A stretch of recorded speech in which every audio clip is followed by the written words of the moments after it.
Terpujilah Tuhan Yesus. Kami mengasihi-Mu yang lebih dahulu mengasihi kami. Kami percaya kami berdiri tegak di hadapan hadirat-Mu karena kasih karunia-Mu. Kami mau terus mengenal Engkau, melakukan yang terbaik bagi-Mu. Kami tahu ada konsekuensi yang tidak bisa dihindari saat kami memutuskan menerima Engkau sebagai Tuhan dan Juru Selamat. Tapi kami juga percaya Tuhan selalu di pihak kami. Dan kalau Engkau di pihak kami, kami pasti lebih dari pemenang. Kami percaya Tuhan sudah ampuni dosa kami. Maka tidak ada penghalang bagi kami untuk menerima berkat dari seluruh rangkaian ibadah ini. Terkhusus firman-Mu yang akan disampaikan. Ampuni kami, layakkan kami, bersihkan kami, urapi kami. Supaya kami juga mampu menjadi pelaku firman-Mu. Demi nama Tuhan Yesus kami berdoa.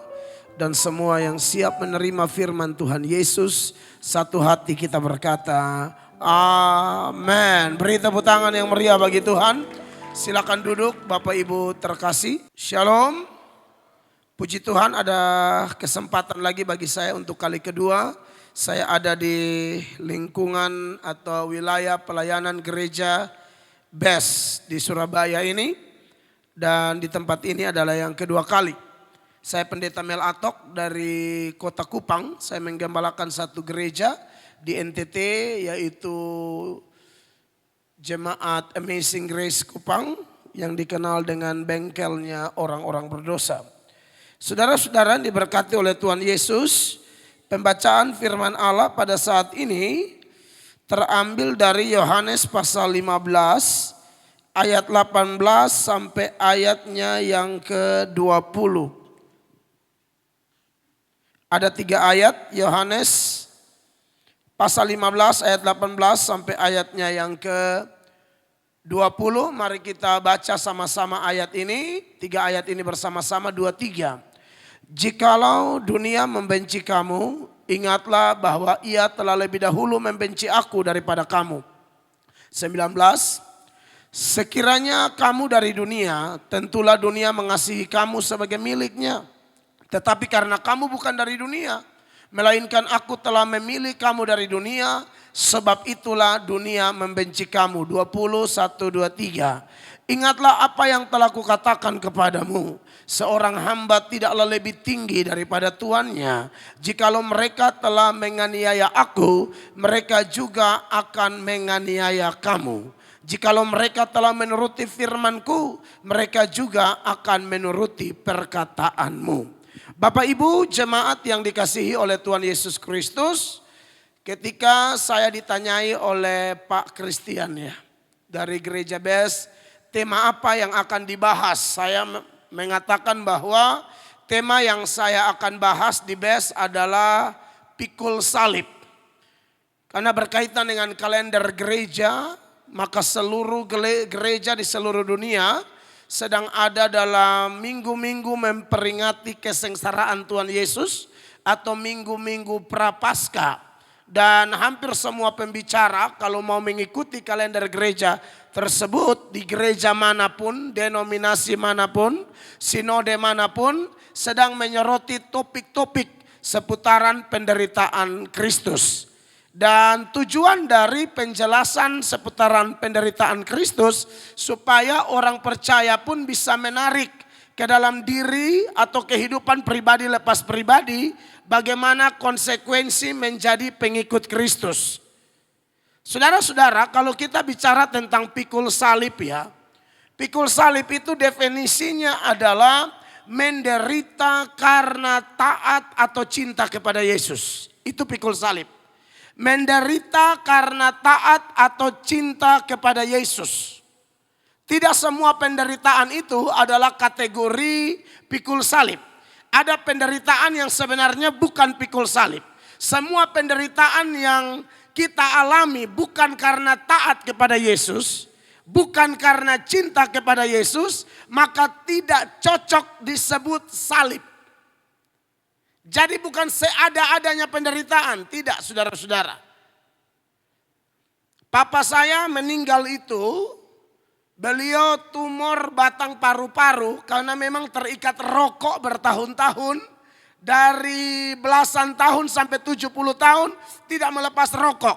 Dan penyebab utama tumor di batang paru-paru dari almarhum papa saya adalah gara-gara rokok itu. Nah itu bukan salib. Itu bukan salib saudara-saudara. Kemarin saya lihat di media sosial. Ada seorang perempuan muda dikeroyok oleh ibu-ibu. Dikeroyok oleh beberapa perempuan lah. Kelihatannya itu sudah ibu, anak perempuan dan ipar-ipar perempuan keroyok. Jadi saya pikir ini pengeroyokan terjadi gara-gara apa? Apakah gara-gara pemberitaan Injil? Ternyata tidak. Perempuan muda ini pelakor. Ganggu suami orang. Makanya terjadilah kesepakatan dari pihak lawan. Berkumpul lalu menghadang, mencegat, lalu menghajar perempuan ini sampai berdarah-darah. Nah ini bukan kayak darah kudus di Getsemani. Kayak pujian yang Bapak Gembala ciptakan tadi itu ya. Itu lagunya Pak Gembala ya, Pak Frankie ya. Ini bukan darah kudus, ini memang darah karena ganggu rumah tangga orang ya dihajar. Itu bukan salib saudara-saudara. Jadi kita tinggal pilah-pilah saja bahwa ada salib tapi ada bukan salib. Makanya dalam 1 Petrus pasal 4 ya. 1 Petrus pasal 4 di ayatnya yang ke-13 dia bilang begini ya. Saudara perhatikan. Sebaliknya bersukacitalah sesuai dengan bagian yang kamu dapat dalam penderitaan Kristus. Jadi semua orang percaya itu tidak bisa menghindar dari pikul salib. Petrus mengatakan sesuai dengan bagian yang kamu dapat dalam penderitaan Kristus. Supaya kamu juga boleh bergembira dan bersukacita pada waktu ia menyatakan kemuliaannya. Ayat 14. Saudara lihat kalau penderitaan itu kita alami karena cinta dan taat kepada Yesus, ada roh kemuliaan. Berbahagialah kamu jika kamu dinista karena nama Kristus. Sebab roh kemuliaan yaitu roh Allah ada padamu. Bukan roh yang lain, tapi roh Allah. Lalu ayat 15 dia ingatkan. Jangan menderita karena yang aneh-aneh ya. Sama-sama baca Bapak Ibu. Janganlah ada di antara kamu yang harus menderita sebagai pembunuh atau pencuri atau penjahat atau pengacau. Tidak boleh. Kalau mau menderita karena Yesus. Dan itu kita jangan malu. 16. 1, 2, 3. Tetapi jika ia menderita sebagai orang Kristen, maka janganlah ia malu, melainkan hendaklah ia memuliakan Allah dalam nama Kristus itu. Tiap kali kalau kita bicara tentang penderitaan Yesus, Jumat Agung, kematian Yesus, Yesus pikul salib, orang sering sedih karena mengingat Yesus yang menderita. Tapi apa kata Yesus ketika dalam penderitaan itu? Melewati satu jalan salib yang bernama Via Dolorosa. Itu jalan yang jaraknya kurang lebih 1 kilometer. Tujuannya minimal ada 2. Yang pertama untuk memberi efek jerah kepada orang-orang pada waktu itu. Supaya karena Yesus dianggap sesat, Yesus dianggap salah waktu itu. Itu efek jerah supaya jangan mengulangi kesalahan yang sama. Tujuan pertama. Tujuan kedua adalah supaya siapa tahu ada orang yang mau membela Yesus dan bisa membuktikan kepada mereka dia tidak salah. Tapi faktanya tidak ada yang bela dia, tidak ada yang datang untuk melaporkan bagaimana Yesus tolong dia, Yesus sembuhkan dia, Yesus buat perkara ajaib dalam kehidupannya. Waktu itu tidak ada. Tapi menarik, dalam kisah itu ada perempuan-perempuan Yerusalem yang menangisi Yesus. Yesus bilang jangan tangisi aku, tangisi dirimu. Maksudnya adalah kau periksa dirimu, buat apa kau mengasihani atau menangisi Yesus yang sedang menderita tanpa memperhatikan apakah kamu sudah betul-betul jadi pengikut Yesus yang sejati atau tidak. Jadi Bapak Ibu yang diberkati oleh Tuhan Yesus Kristus. Ini menarik untuk saya dan Bapak Ibu renungkan di minggu-minggu sengsara Tuhan Yesus Kristus. Kita harus pikul salib, tidak bisa tidak saudara-saudara. Kita harus siap menderita karena taat dan cinta kepada Yesus. Nah, menurut teks kita, saya mau bahas beberapa hal ya. Yang pertama seputaran dunia membenci kita. Ayat 18 dari Yohanes 15 itu dikatakan, ayat 18 dari Yohanes 15, jikalau dunia membenci kamu, ingatlah bahwa ia telah lebih dahulu membenci aku daripada kamu. Seorang teolog dari Inggris namanya Charles Haddon Spurgeon. Spurgeon mengatakan bahwa perjalanan gereja adalah pengulangan dari perjalanan Yesus. Yesus menderita, Yesus dianiaya, bahkan Yesus mati. Gereja juga bisa mengalami itu. Gereja bisa dianiaya, gereja menderita, gereja mati. Tapi ingat, sebagaimana Yesus bangkit, gereja juga pasti bangkit. Amin.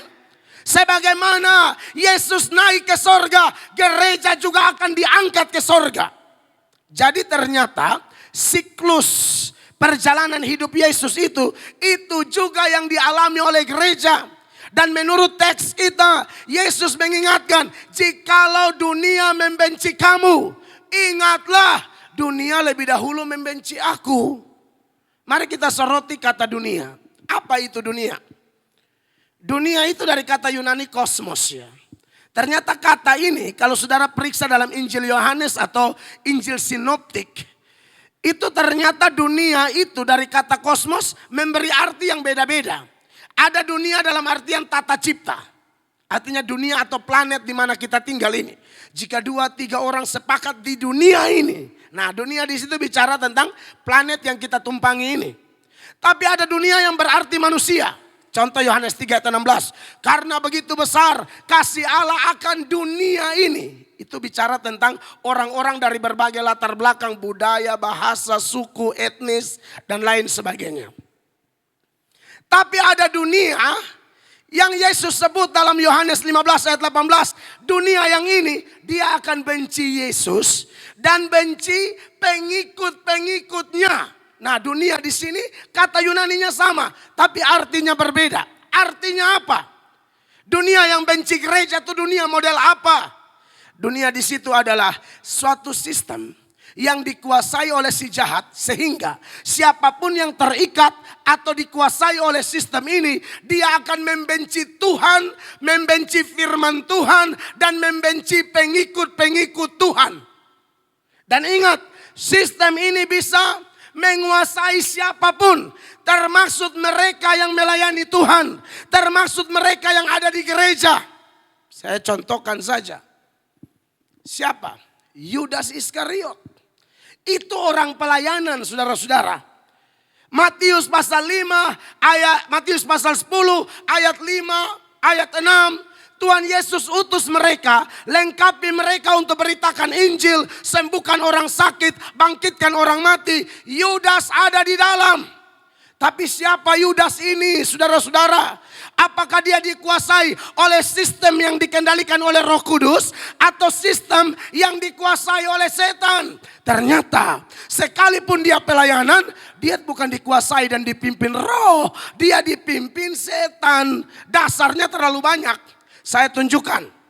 Misalnya di dalam Yohanes 6 ya, ayat 64. Yesus sendiri mengatakan, di antara kalian ini ada yang tidak percaya aku.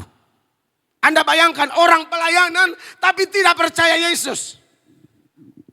Yohanes 6 ayat 64. Tetapi di antaramu ada yang tidak percaya. Sebab Yesus tahu dari semula siapa yang tidak percaya dan siapa yang akan menyerahkan dia. Ketidakpercayaan Yudas ini kawan-kawannya tidak tahu. Yakobus tidak tahu, Petrus tidak tahu, Thomas tidak tahu, Bartolomeus tidak tahu, Tadeus tidak tahu. Satu-satunya yang tahu kondisi Yudas hanya Yesus. Jadi Yudas ini memang pintar sekali acting. Pintar sekali main sinetron. Sehingga saudara-saudara, orang-orang di sekitar dia tuh tidak tahu kalau dia ini jahatnya luar biasa. Enggak tahu. Orang pelayanan, lu mau tahu dari mana? Punya jabatan penting di gereja lagi. Apa? Bendahara. Tapi bendahara di gereja ini jangan tersinggung ya. Tidak semua bendahara seperti Yudas. Posisi penting. Tapi ternyata Tuhan Yesus bilang apa di ayat 70 dari Yohanes pasal 6 tadi. Tadi dia bilang ada yang tidak percaya. Di ayat 70 dia bikin tambah tegas. Dia bilang begini.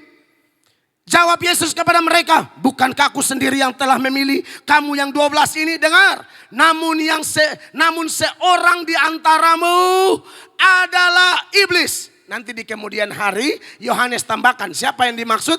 Ayat 71 dikatakan yang dimaksudkannya ialah Yudas anak Simon Iskariot. Sebab dialah yang akan menyerahkan Yesus. Dia seorang di antara ke-12 murid itu.